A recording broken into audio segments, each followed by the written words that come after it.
तो यहां से खुलता है कर्मों का वो रहस्य जो दिखते तो नहीं पर चलते जरूर हैं। आज जो मैं कहानी बताने वाला हूं एक मॉडर्न लड़की की है जिसका नाम रिया है। ऑब्वियसली मैंने उसका नाम अभी तो बदला है।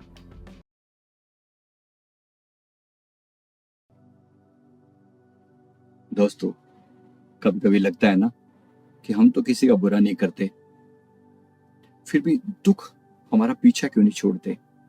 अगर परमात्मा ने सब कुछ इतना ही सिस्टमैटिक बनाया है तो ये दुख खत्म क्यों नहीं होते जीवन में। और जबकि मैं सारे कर्म ठीक कर रहा हूं आज के टाइम में। एक लड़की ने मुझसे कहा, मैंने तो कभी किसी को धोखा नहीं दिया, पर मेरी जिंदगी में हर समय मुझे धोखा मिलता है, हर रिश्ता मुझे तोड़ के रख देता है। आज उसकी जो कहानी है ये आपको सोचने पर मजबूर कर देगी। इसने मुझे तक मतलब सेंटिमेंटल कर दिया, मैं भी इमोशनल हो गया था इसकी जब मैंने इसका पास लाइफ। तो यहां से खुलता है कर्मों का वो रहस्य जो दिखते तो नहीं पर चलते जरूर हैं। आज जो मैं कहानी बताने वाला हूं एक मॉडर्न लड़की की है जिसका नाम रिया है। ऑब्वियसली मैंने उसका नाम अभी तो बदला है।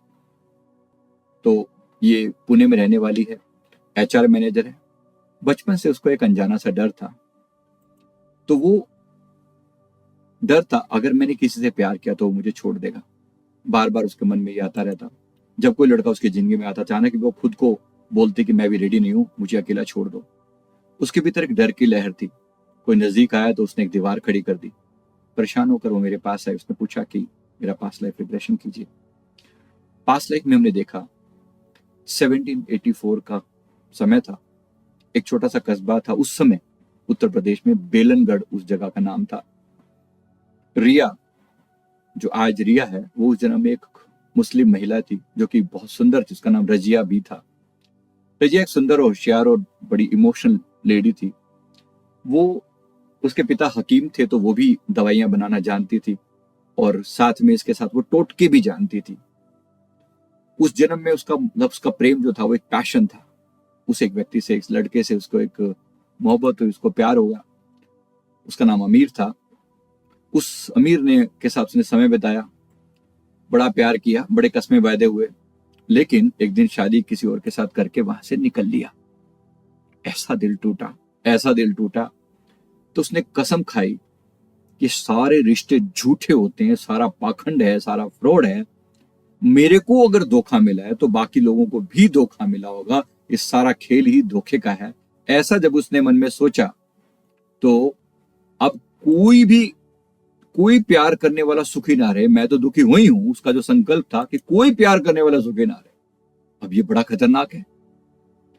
तो जो भी प्यार करे वो सुखी ना हो सबके प्रति। अब उसने क्या किया, अपनी जो पावर्स थी, उसके बाद जो थोड़े बहुत तंत्र मंत्र भी आते थे और उसके पास कुछ दवाएं भी थी, उस सारी विद्या का इस्तेमाल किया लोगों का प्यार तोड़ने में। किसी ना किसी रूप में लोगों के बीच में झगड़ा करवा देती, किसी ना किसी के तरह से वो लोगों के बीच में जो है वो ऐसी तावीज दे दी जिसका आपस में झगड़ा हो गया, ऐसा कोई टोटका कर दिया जिसके कारण इन लोगों का प्यार टूट गया जहां पर भी लगता। क्योंकि जब भी कोई दो लोग एक दूसरे के प्रति प्रेमपूर्ण होंगे तो चिढ़ने वाले लोगों की कमी तो होती नहीं है, आप सभी जानते हैं। तो जिसने जिसने भी कभी बताया कि अब जो लोगों का प्यार है, कोई चिढ़ रहा है तीसरा, उसने इसको पैसे दिए और किसी तरीके से इनके बीच में मनमुटाव करवा दो और उनका प्यार तोड़वा दो। और दिस इज हाउ वो जैसे जैसे वो होता गया वो इसके जीवन में अब ये जो है, अब इसको इसी चीज में मजा आने लगा।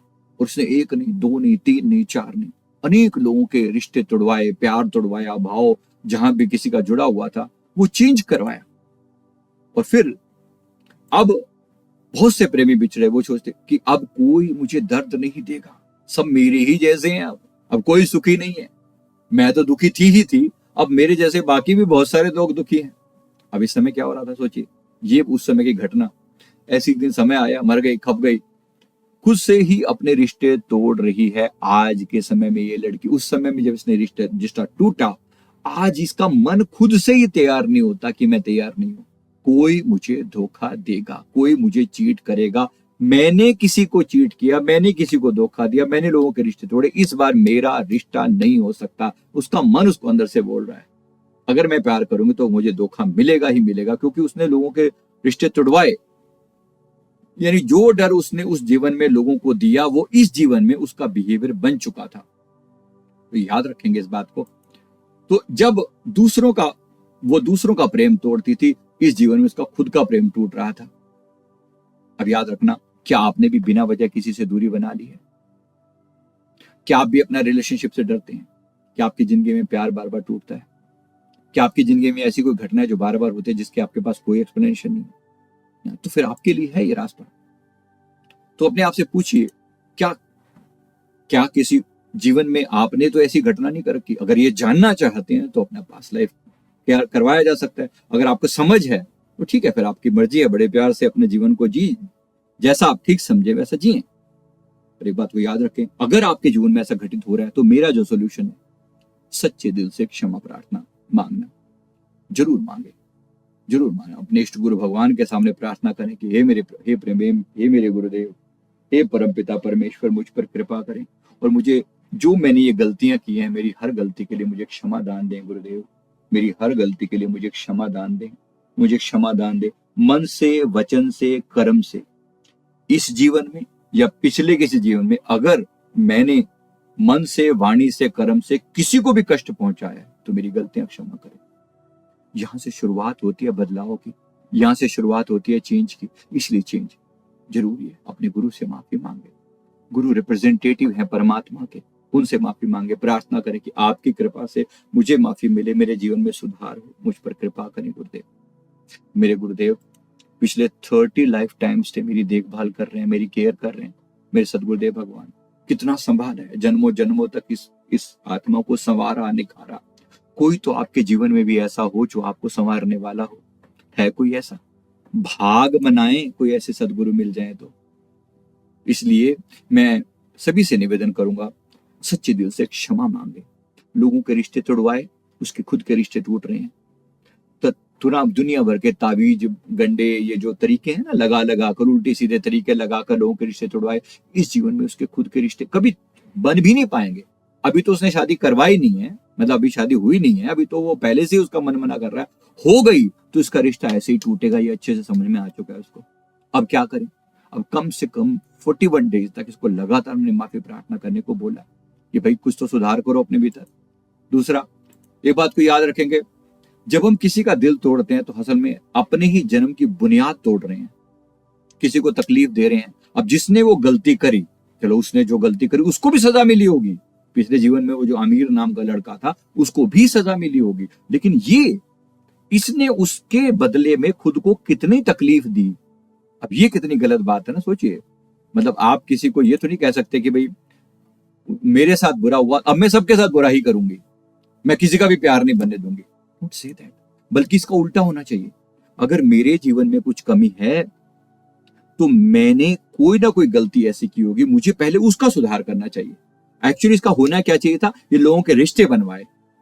इस जीवन में अगर मैं कहता हूं अगर ये कुछ कर सकती है तो लोगों के रिश्ते बनवाए, तो लोगों के रिश्ते तोड़वाए नहीं। अगर ये दूसरों के पिछले जीवन में भी ये सुधार कर लेती, लोगों के रिश्ते बनवाती, तो इसका खुद का भी सुधार होता और दूसरों का इसके द्वारा जो लोगों के रिश्ते बनवाती तो इसकी जो पिछली कमी है वो भी पूरी हो जाती, वो भी पूरी हो जाती और आगे भी इसकी जीवन में गलती ना होती। तो याद रखेंगे, तो जिस जीवन की मिस्टेक है वहीं सुधार लें। हो सके तो इस जीवन में भी हर रोज सोने जाने से पहले अपने आप को याद दिलाएं कि मेरा आज का जीवन कैसा बीता, आज मैंने कभी किसी को मन वचन कर्म से कष्ट तो नहीं पहुंचाया। अगर कुछ याद आ जाए तो तुरंत माफी मांग ले, अगले दिन भी माफी मांग ले। परमात्मा इस जीवन में की हुई मिस्टेक्स को इसी जीवन में माफ कर दे, इससे सस्ता सौदा नहीं हो सकता। अगर ये जीवन बीत गया फिर कोई गारंटी नहीं है ना, अगर ये जीवन बीत गया फिर कोई गारंटी नहीं है। उसके बाद जो मिलता है ना वो ब्याज समेत मिलता है। अभी ये कच्चा फल है, अभी इसमें कोई दिक्कत नहीं, फल पका उसके बाद फिर बड़ा मुश्किल हो जाएगा। तो मेरा निवेदन है यहाँ पर कि अगर हो सके कोशिश करें, क्योंकि जो बोओगे वो कहीं ना कहीं तो उगा ही होगा, जरूर उगा होगा। जिसने प्यार की चोट दी थी वो आज वहीं उस तरफ जाने पर भी डरेगा। तो मैं उम्मीद करता हूं कि इसी प्रकार से आपको हमें क्या करना है, अब इस गलती को क्षमा मांगना है, पुरानी गलतियों के लिए क्षमा मांगना और आगे के लिए अपने मन को तैयार करना है कि ऐसी मिस्टेक फिर से दोबारा ना हो, ऐसी मिस्टेक दोबारा ना हो। और कर्मों के प्रति खुद भी सतर्क रहना, दूसरों को भी सतर्क करना। मैं उम्मीद करता हूं कि इस वीडियो से आपके मन में जरूर एक इंसाइट आई होगी। वीडियो अच्छा लगे तो वीडियो को लाइक जरूर कर दें, कमेंट करें, चैनल को सब्सक्राइब कर लें और लोगों को भी फॉरवर्ड करें। जीवन में जो कुछ भी घटित हो रहा है ये हमारे अपने कर्मों का परिणाम है। मैं उम्मीद करता हूं कि आपने इस चीज को बहुत अच्छे से समझा होगा। हमारे बाकी भी सीरीज एपिसोड चलते हैं, सब फ्रीली यूट्यूब पर अवेलेबल है, हो सके तो जरूर करें। कुछ एक्सक्लूसिव कंटेंट हम मेंबर्स के लिए भी डालते हैं। मेंबरशिप अगर आप लेते हैं तो उसमें और कंटेंट अच्छे आते हैं और डिफरेंट कंटेंट आते हैं, अब वो भी लेना चाहें तो ले सकते हैं। इसके अलावा हमारी क्लासेस चलती हैं जिसमें हम कर्मा क्लींजिंग करवाते हैं, तो कर्मा क्लींजिंग कोर्स पर मैं जोर दे रहा हूँ। कोशिश करें कि आप भी ऐसा अगर कर सकते हैं, कर्मों की क्लींजिंग कर लें ताकि अंदर से इंप्रेशन खत्म हो जाए। वो पॉसिबल है। इस जीवन के भी कर्म खत्म होते हैं, पिछले भी कर्मों को खत्म किया जा सकता है जो इंप्रेशन हमारे ऊपर पड़ा है। सबसे उत्तम तरीका तो यही है, वो है माफी मांगना। जब आप माफी मांगते हैं तो कर्मों के उस ढेर से आप बाहर आ जाते हैं। माफी मांग लीजिए, कर्मों से ढेर से बाहर आ जाइए, आपकी भी मुक्ति होगी और आपके साथ जो दूसरे लोग अटके हैं उनकी भी मुक्ति होगी। गुरु महाराज जी की कृपा हो, हमारी आत्मा का कल्याण हो सके, हम प्रार्थना करते हैं सदगुरु इस जीवन में सारे कर्मों का नाश करके हमें अपने चरण कमलों से लगाना है। मेरे परमहंस सदगुरु जी, मैं आपके चरणों में बारंबार विनती करता हूँ, मेरी आत्मा का भी कल्याण हो और मेरे साथ जुड़े हुए हजारों लोगों के आत्मा का कल्याण हो। ऐसी प्रार्थना मैं अपने श्री सदगुरुदेव भगवान जी के श्री चरणों में करता हूँ। आपके भी अगर गुरु हो तो गुरु के चरणों में अपनी अटूट श्रद्धा बनाइए। गुरु जैसा नहीं कोई देव, जिस मस्तक भाग सो लागा सेव, जिसके मस्तक पर भागे हैं वही गुरु की सेवा में लग सकता है। तो थैंक यू वेरी मच। मैं उम्मीद करता हूँ, तो कुछ रिश्ते तो इतने प्यारे होते हैं कि लगता है ऊपर वाले ने खुद बनाए होंगे, जैसे माँ बेटा, बाप बेटी। और सोचिए हर जन्म में कोई ना कोई रिश्ता अधूरा रह जाए, हर बार बिछड़ जाए तो आत्मा कहती है कि भगवान ये गेम कौन खेल रहा है। भगवान भी तेरे से मुस्कुराते हैं, भैया ये गेम भी तुम्हारा है, कर्म भी तुम्हारे हैं, तो किसी को दोष नहीं देना, किसी को दोष नहीं देना। थैंक यू वेरी मच, बहुत बहुत शुक्रिया, थैंक यू।